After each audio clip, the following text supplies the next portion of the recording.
Opa rapaziada, passando aqui no começo do vídeo pra avisar que esse vídeo ficou bem longo e eu pretendo criar vídeos mais longos assim. Mas o problema é que quanto maior o vídeo, mais tempo ele consome do meu dia e eu não tenho um dia inteiro pra ficar produzindo vídeo pra vocês. E eu não queria fazer isso, mas eu peço que por favor se inscrevam, deem like, sigam, compartilhem o vídeo pra me ajudar a dar aquela forcinha, por favor. Porque eu gosto muito de fazer vídeo pra vocês e eu gostaria realmente de poder continuar fazendo isso sem atrapalhar o resto do meu dia. Agora que falei isso, fiquem com o vídeo. Primeiro episódio do Morrendo no Dying Light. Eu sei que muitas pessoas não conhecem esse jogo, mas eu queria fazer uma série dele. Eu acho esse jogo muito legal e divertido e queria trazer algo diferente pro canal. E ao contrário das outras últimas duas séries, esse jogo tem um foco totalmente na história e na lore, sendo até dublado. Então eu também vou contar toda a história junto da gameplay. E resumindo bastante esse início, a cidade de Harran, que é onde vai se passar o jogo, está há 2 meses com uma infecção zumbi e a GRE, uma organização, está ajudando com mantimentos. Toda a cidade entrou em quarentena e um grande muro está sobre ela. Dados coletados.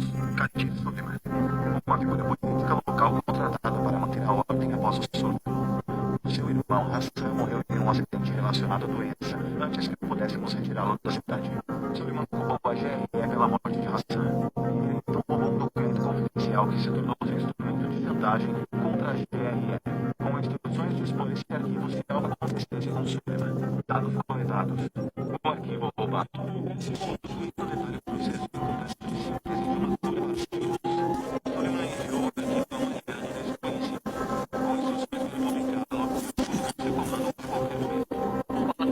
Nós bloqueamos as comunicações em toda a cidade, impedindo de expor o arquivo.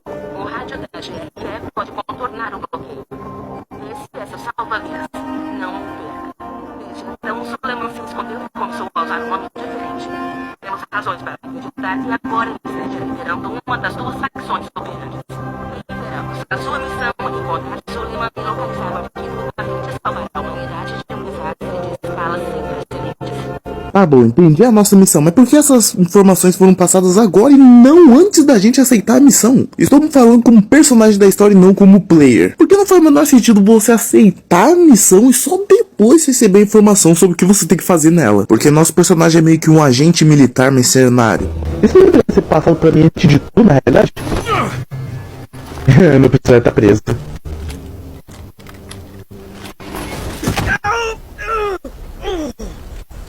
Tem certeza que somos soldados competentes? Acabamos de me fuder de criatura é essa? Quebre as pernas dele. Leve-o para Rice. Pra trás! Todos vocês! Para! Barulho vai atraí-los.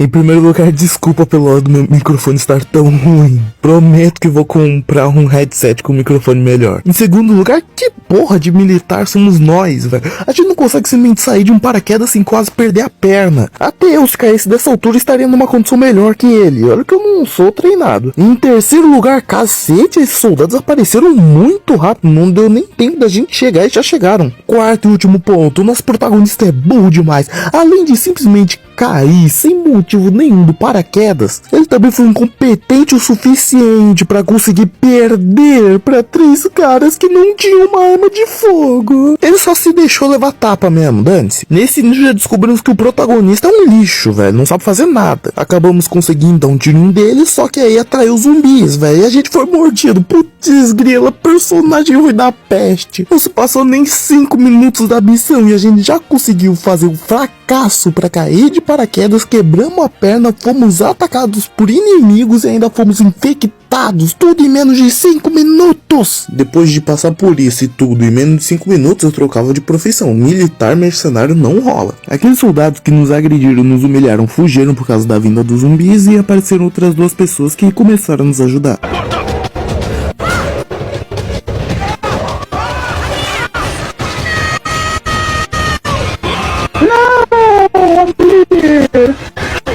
Quem é Amir mesmo? Esquece tudo que eu falei. Uma pessoa veio nos salvar, a outra morreu mesmo. Nosso protagonista Songamonga, que eu não vou gostar muito de controlar, porque nesse início ele já mostrou que não sabe fazer quase nada, começou a desmaiar. Eba! Dormimos. Acho que só dormindo mesmo, pra não ser humilhado nesse jogo. Depois de 3 dias dormindo, sim, o protagonista é tão incompetente que ele passou 3 dias dormindo, finalmente acordamos e todo mundo falou pra gente falar com o chefe. E ele fala que aqui se chama Torre, que é um tipo de abrigo, onde todo mundo fica e tudo mais, e blá blá blá blá. Ele, assim como todo mundo que a gente controla até agora, fica puto com a gente, não sei nem porquê. Eles nos salvaram porque quiseram, ou eles perderam amigo porque são incompetentes e foda-se todos eles. Tô aqui pra pegar documentos super secretos e salvar o mundo, velho. Ele fala que não é o real chefe que tava trolando a gente, e também fala pra gente ir pro 13º andar e ajudar sei lá quem, que eu não entendi. Chegamos no andar que o falso chefe falou pra ajudar sei lá quem, e, né, depois de ver que não tinha ninguém aqui nas proximidades, decidimos finalmente ligar pra tal GRE que a gente tá trabalhando. E toda vez que a gente estiver falando com esses caras, o filtro vai ficar azul, não sei porquê, mas né, é interessante pra saber quando que a gente tá falando com eles. Talvez o filtro ficar azul tenha algum simbolismo, mas eu sou burro demais pra entender. Durante o meio da ligação ouvimos alguém pedindo socorro, então somos obrigados a desligar o rádio e ir lá ver o que tava acontecendo. Boa noite. Ei, cacete, sai daqui! Toma. Não pensem que matar zumbis vai ser tão fácil quanto nesse momento, isso foi só um tutorial. Depois disso é só ladeira abaixo. De qualquer jeito, encontramos um cara random que nunca mais vamos ver na vida. Ele fala que acabamos de matar o irmão dele, que é uma pena. Ai, tadinho, matamos o irmão dele. Ele tá ferido, então ele pede pra gente pegar gasua e álcool pra fazer um magic kit simples. E esse iniciozinho é só um tipo de tutorial pra você aprender a craftar itens e também a coletar. Então eu andei, coletei todos os itens, voltei, entreguei pro cara e fui embora de volta lá pra sala do chefe. Na sala do chefe encontramos Jade, a pessoa que nos salvou lá no começo, só que ela parece ficar com o cu virado pra lua. Ela tá bravinha com a gente, mandou quase a gente a merda. E o falso chefinho, que é irmão da Jade, eu vou chamar ele assim porque eu não quero ficar lembrando o nome de personagem, falou que a gente tava fedendo, que a gente deveria trocar de roupa. E esse é o único momento onde eu visto algo diferente. E eu acho meio deprimente porque eu queria que tivesse mais roupas pra usar, ou talvez eu só não tenha encontrado roupas durante a minha gameplay. Mas também, né, qual a diferença? O jogo é em primeira pessoa e nem dá pra se olhar no espelho. Depois que nos trocamos, vamos até o telhado da torre, porque o falso chefe, irmão da Jade, queria nos ensinar a mecânica de parkour. E algo engraçado é que eu soube recentemente que uma das coisas que os players de videogame mais odeiam é a tinta amarela nos videogames. E depois que eu vi sobre isso, eu nunca mais parei de reparar quando isso aparecia. Muitos jogos têm isso, de uma tinta amarela em coisas que você pode interagir. Eu já joguei jogos que tinham essa tinta amarela, mas eu nunca reparei que na parte da tinta amarela, eu sabia que aquele negócio amarelo era pra interagir, mas eu nunca reparei que aquilo tava lá. E agora eu não consigo parar de ligar pra essa tinta amarela, velho. Eu só consigo pensar nessa tinta amarela toda vez que eu vejo algo pra interagir que é amarelo. Iria ser interessante se tivesse alguma configuração pra retirar essa tinta amarela, pra deixar o jogo mais imersivo. Mas eu também não ligo muito, já que eu sou burro e se tirar essa tinta amarela eu acabaria me perdendo em 2 segundos. Eu acabei colocando na dificuldade normal, iniciando o jogo sem querer, mas na realidade eu queria começar na dificuldade difícil porque eu sou o diferentão. Só que eu descobri que só dá pra mudar a dificuldade se eu reiniciasse o jogo, então sim, eu fiz isso. Depois de tudo isso, eu reiniciei toda a gameplay de novo só pra mudar a dificuldade. E eu posso dizer que eu me arrependo, porque realmente a dificuldade difícil, adivinhe, é difícil. Depois de um longo tédio, voltamos pra onde eu tinha voltado, e agora sim na dificuldade difícil. E aqui iniciamos o tutorial com o irmão da Jade de parkour, que seria a mecânica principal desse jogo, junto com a matança de zumbis desenfreada. E eu posso dizer que eu amo a mecânica de parkour desse jogo. Eu gosto de parkour no geral em videogames. É muito divertido você simplesmente ficar pulando de lugares em lugares. A minha dopamina sobe infinitamente toda vez que eu faço algo minimamente maneiro. Como vocês podem ver a todo momento, sempre tem alguma tinta ou marca, seta, qualquer coisa amarela que indique o caminho e que dê pra interagir. Depois do simples tutorial de parkour, o irmão da Jade falou pra gente ir falar com um tal de Spike. Mas antes eu peguei uma arma bosta, né? Estamos no começo do jogo, não podia esperar coisa melhor. E agora finalmente poderíamos sair pro lado de fora. E algo engraçado é que pra sair pela primeira vez tem um segurança na porta, mas depois não tem mais. A porta tá sempre aberta. E é muito engraçado esse detalhe. E agora que eu estava livre pelo mundo, a primeira coisa que eu fui fazer foi encontrar um zumbi pra ver o quanto que eu demorava pra matar um dele. E pelo amor, velho, demorou muito. Pra matar um zumbi nesse jogo é uma eternidade. Parece que quanto mais eu avançava, mais demorava.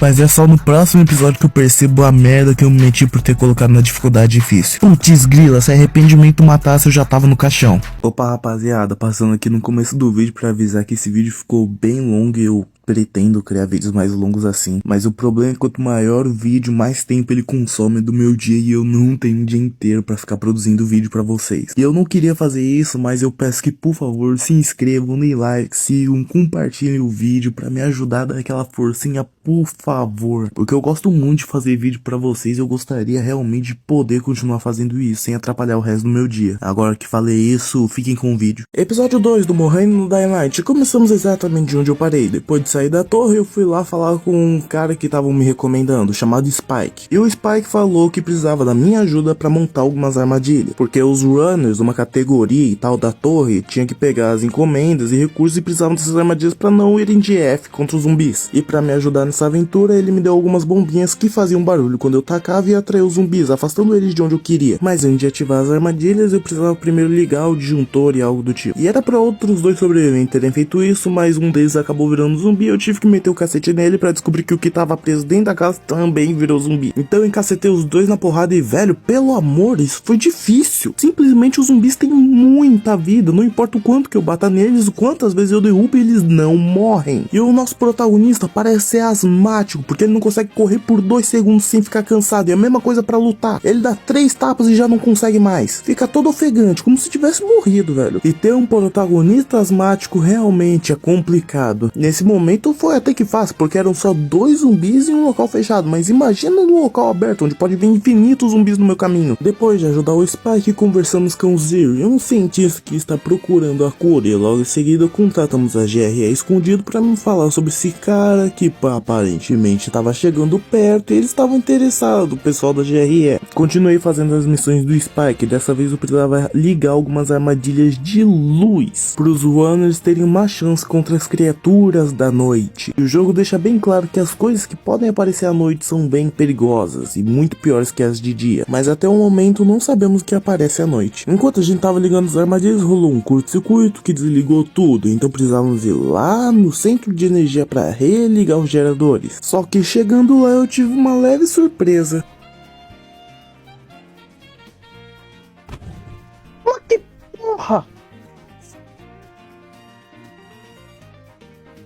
Apareceu um zumbi gigante com uma arma nas mãos. E velho, esse zumbi tinha muita vida, velho. Pelo amor. Vocês estão vendo o vídeo acelerado e saiba que demorou muito tempo pra eu matar esse zumbi. E o pior, não era nem só ele, era ele mais alguns outros zumbis pequenos. Eu fiquei tanto tempo batendo nele que eu até pensei que talvez eu não estivesse dando dano, porque nada acontecia. E o pior, minha arma quebrou ainda no começo da luta. E quando a arma quebra, ela não realmente se desmancha, eu vou na mão. Na realidade, ela só perde grande parte do dano. E o efeito especial caso ela tenha uma. Mas por boa parte da gameplay eu não vou ter uma arma com efeito especial. Pelo menos depois de muita dor e sofrimento eu consegui matar esse zumbi e finalmente podia entrar. E na realidade eu nem precisava matá-lo, eu só podia pular ele e entrar direto no lugar. Mas eu queria tentar realmente matá-lo e consegui depois de muito tempo. Consegui ligar o disjuntor e religar as armadilhas. E logo em seguida falaram pra eu voltar pra algum local seguro e dormir, porque estava escurecendo e não queriam que eu ficasse durante a noite andando por aí, porque ia dar merda pra mim. Então voltei pra casa mais próxima que tinha e quando fui dormir, de repente, acontece algo.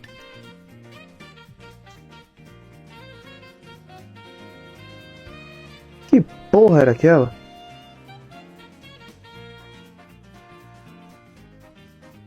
E por que essa coisa estava tão perto de um local de segurança?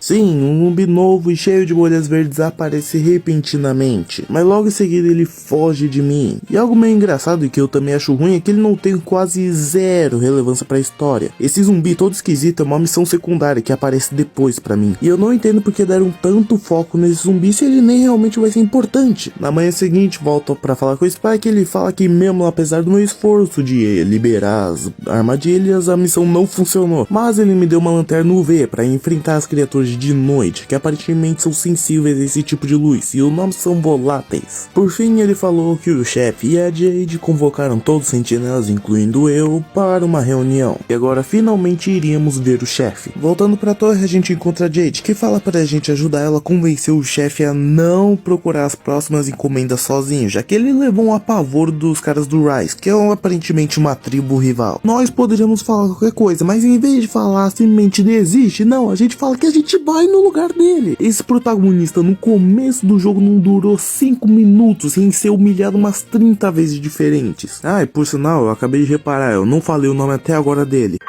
Eu me apresento a você, meu nome é Crane, agente da GRE, infiltrador, como pessoa comum, infectador, agora me chamam de 31. Depois que eu saí da sala, uma médica aleatória me chamou pra falar que precisava de um medicamento específico e tudo mais, que só um cara aleatório maluco tinha. Isso tudo era só pra me apresentar as missões secundárias do jogo, e eu não pretendia fazer elas, mas como essa aqui era a primeira, eu decidi aceitar. E posso dizer que eu me arrependi muito. Eu falei com o tal de Gazi que queria alguns presentes, porque era dia das mães e tudo mais. Então eu tinha que ir atrás de um filme e de um chocolate. E velho, eu fiquei muito tempo nisso. Pra entrar na locadora de filmes, eu precisava arrombar a porta da frente com uma lockpick. Só que o problema é que tinha alguns zumbis na entrada e também minha arma tava quebrando. E minhas lockpicks também acabaram depois de um tempo. Então eu tive que ir embora, voltar, tentar matar os zumbis ou atrair eles pra longe e depois abrir esse local. E posso dizer que demorou muito. Vocês não têm ideia do quão puto eu fiquei nesse momento. E eu só deixei vocês com o momento que eu consigo. O segundo lugar que eu tinha que arrombar também era na porta da frente de um estabelecimento que tinha bem mais zumbis que o outro lugar. E tentar matar os zumbis não era uma ideia, porque simplesmente o tempo que eu demorava pra matar um, apareceu mais 3. Se eu conseguisse matar esse primeiro. Então minha estratégia foi tacar todas as minhas bombinhas de barulho pra atrair os zumbis pra longe. Finalmente consegui o filme e o chocolate que o Gaz queria pra dar pra sua mãe de presente de Dia das Mães. E quando eu voltei pra casa dele, ele falou que tava muito feliz, só que por algum motivo ele queria que eu entrasse pela parte de cima da casa. E eu não entendi porque ele queria que eu entrasse na parte de cima da casa, porque ele abriu a porta na minha frente, fechou e falou vai por cima. Por quê? Tem zero explicação de por que eu tinha que fazer isso. E o pior, a casa dele não dava pra escalar. Eu tive que dar uma puta volta, subir na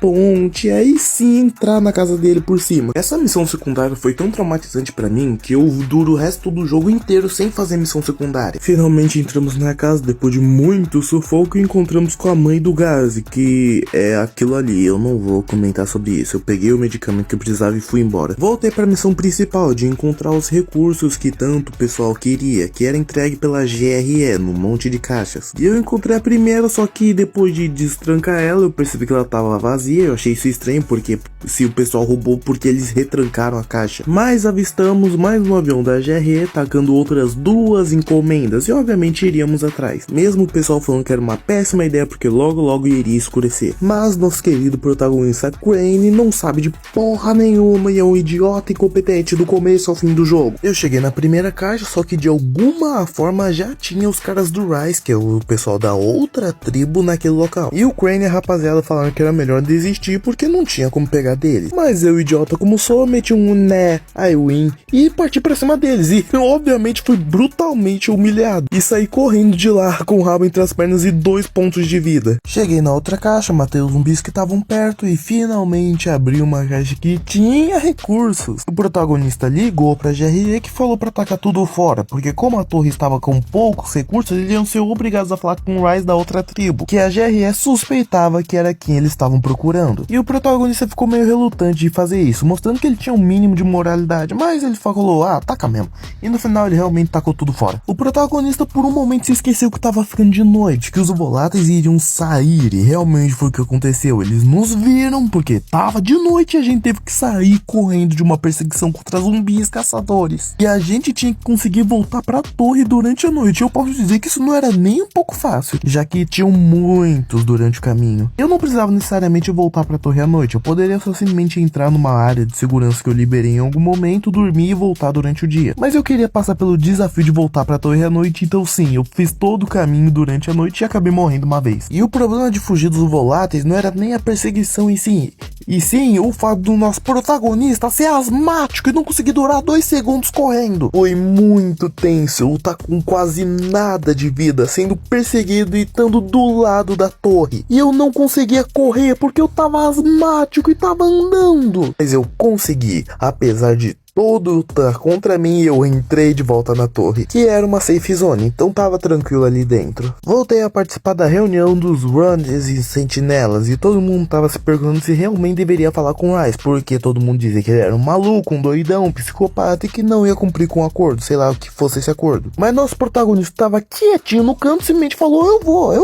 dane-se, eu vou, né? Eu vou, por quê? Porque eu vou, porque sim. E é o que eu tenho que comentar sobre esse jogo, é que ele não tem fast travel, ele tem lugar de segurança que eu tenho que eliminar os zumbis e liberar pros sobreviventes, mas ele não tem como eu teleportar direto pra esse lugar depois de eu liberar. Então sempre que eu precisar ir pra qualquer lugar do mapa, eu tenho que ir simplesmente correndo de um ponto ao outro no parkour. O mapa não é pequeno, mas é muito divertido ficar correndo, mesmo que demore bastante. E uma parte engraçada é que eu não tava com pressa pra zerar o jogo, então a cada instante eu parava pra fazer alguma coisa no caminho. Se no meu caminho, do ponto A até o ponto B, tinha uma área segura pra ser liberada, eu parava pra ir liberar essa área. E também se aparecesse alguma nave da GRE pra simplesmente eu pegar um pacote, eu ia lá e fazia isso. E no início da gameplay não é tão divertido assim ficar correndo pra um lado pro outro, eu ficava bem entediado e bravo. Mas com o passar do tempo eu evoluía meu nível de agilidade e realmente ganhava mais habilidades que me deixavam bem mais rápido e me davam mais stamina e não ficava mais tão asmático. E quanto mais eu evoluía, mais divertido era sair correndo de um canto a outro da cidade. Finalmente, depois de muito correr, eu cheguei na base do Rise, que tava bem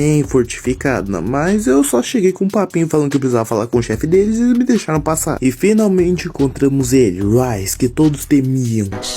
Agora eu te dou uma escolha. Simples. A mão direita ou a esquerda? Esquerda. A sua esquerda ou a minha esquerda? Rise é simplesmente o melhor personagem desse jogo. Ele é incrivelmente sádico, inteligente e até um pouco filosófico em alguns momentos. Ele sempre parece estar no controle de tudo, mesmo parecendo um completo maluco, psicopata. Eu adorei ele. Toda vez que ele fala eu paro pra prestar atenção, porque sempre é alguma coisa interessante. E ele me lembra muito o vilão do Far Cry 3 Vaz, tanto que o nome deles é até bem parecido. Um deve ter se inspirado no outro, porque não pode ser coincidência. Eles passam exatamente a mesma aura.